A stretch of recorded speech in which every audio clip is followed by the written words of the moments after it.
Hello, everybody. My name is Marina Sapozhnikov, and I'm family doctor, and I was unlucky to spend first 30 years of my life in the Soviet Union. And I want to tell you what the real face of the socialism looks like. I will not talk about the atrocities of the Soviet regime that left tens of millions of people dead.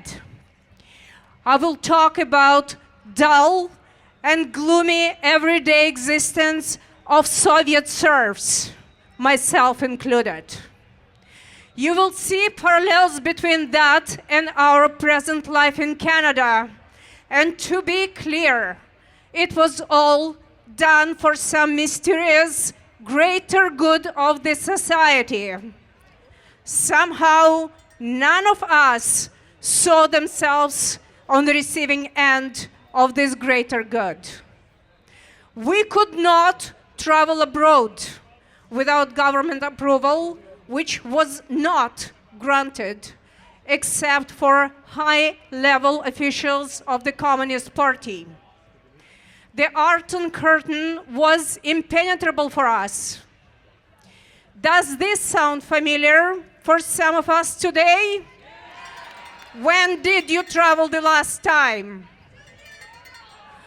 We lived in a total information blackout.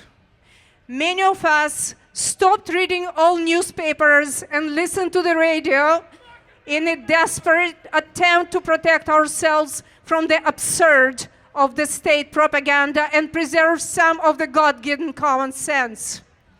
The international radio stations were blocked. Some technically inclined souls were able to get through the static and listen in the middle of night, barely able to decipher what was said under distortions. Some of those people ended up in prison just for listening. You heard about the bills that our government tries to implement. The media of those years looked an awful lot like mainstream media today. Censorship was not invented yesterday. And anything you don't like to hear, you call misinformation. In the whole 2 years of pandemic, how many dissenting voices we saw on mainstream media? If we have, I must have missed one. You could all see how our protests were portrayed by the media and how badly distorted they were. God and faith were banned in the Soviet Union. Immediately after the revolution, all churches were destroyed. Religion was proclaimed to be opium for the people, and the only thing we were allowed to worship was the Big Brother. All religious holidays were banned. We had our state holidays. There was one, it was November 7th, the day of the great October Socialist Revolution. There was another one, May 1st, the day of solidarity with the International Proletariat, and March 8th, the International Women's Day. We will all had to go and cheer. Those celebrations were mandatory. From those years, I stopped celebrating all holidays, and I created my own schedule of holidays and birthdays. I celebrate when I feel like it, like today, for example.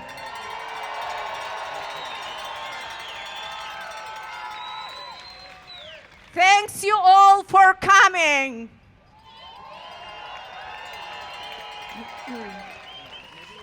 We had a one-party system, and during what they called an election, we elected one candidate out of one. As you can imagine, the participations in those elections was 99.9% according to the state media. It may sound unbelievable, but the government owned all real estate in the country. Every single person in the country worked for the government. We all were subjects of the state. We could not own our homes. We didn't have houses, we all lived in the apartments, and there was no whole lot of them. In many cases, 3 generations of one family lived in 2-bedroom apartments. When people were starting a job, they were allowed to get on a waiting list to get an apartment. And it took up to 20 years to get one. And if you dare to change your job, you have to give your place on the spot and start all over again. As we can notice today, many people well in their 30s live with their parents. Different means the same goal. You own nothing and you are happy.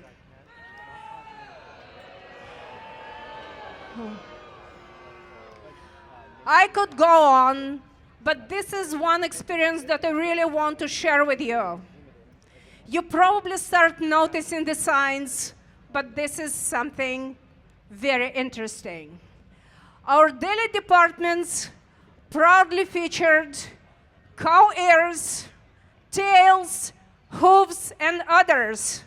The rest of the cow was mysteriously absent. We never could figure out where the whole thing went.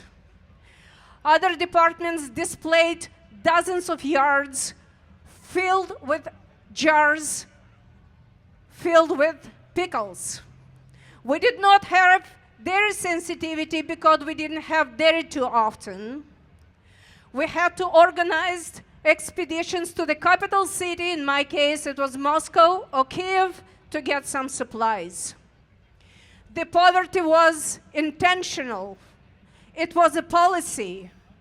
The government kept us busy trying to get our basic supplies, so we have neither time nor inclination to start asking questions.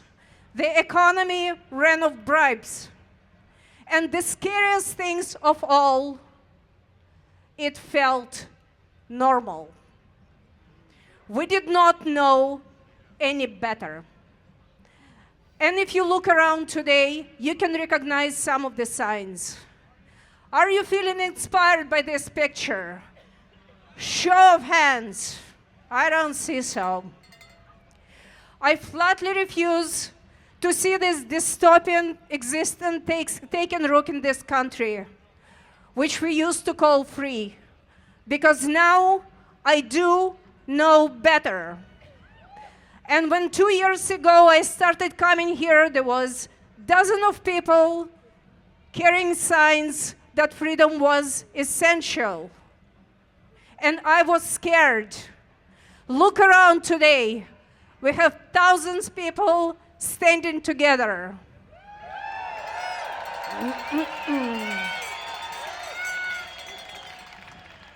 And we refuse to be scared anymore.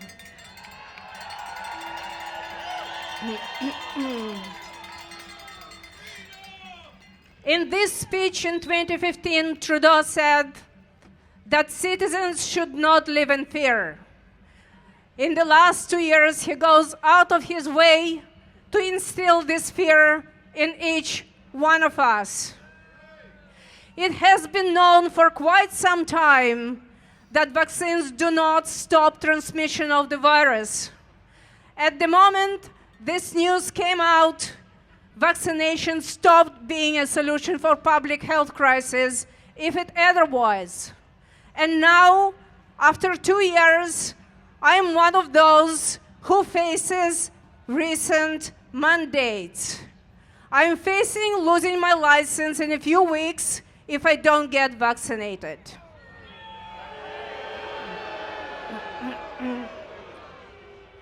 And at the same time, we have been called racist and xenophobe for having the audacity to make decisions about our own health. I feel that none of us here thinks that things will improve on their own. Otherwise, we would not be standing here. We have a system in place which is good. It might not be perfect, but it works. But there is something not quite right with the people running the system.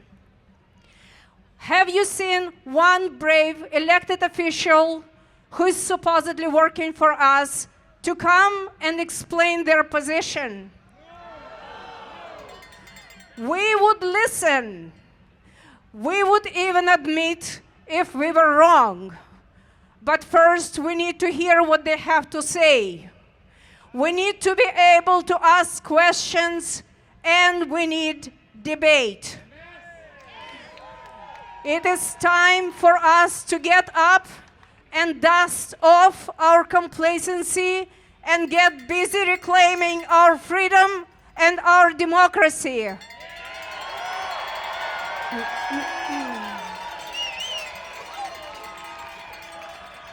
We need to change the way we think, and it will change the way we act. We need to get into politics, start running for local offices, mayoral positions, city and town councils, and school boards. Nobody will do it for us except ourselves. The only way out is through.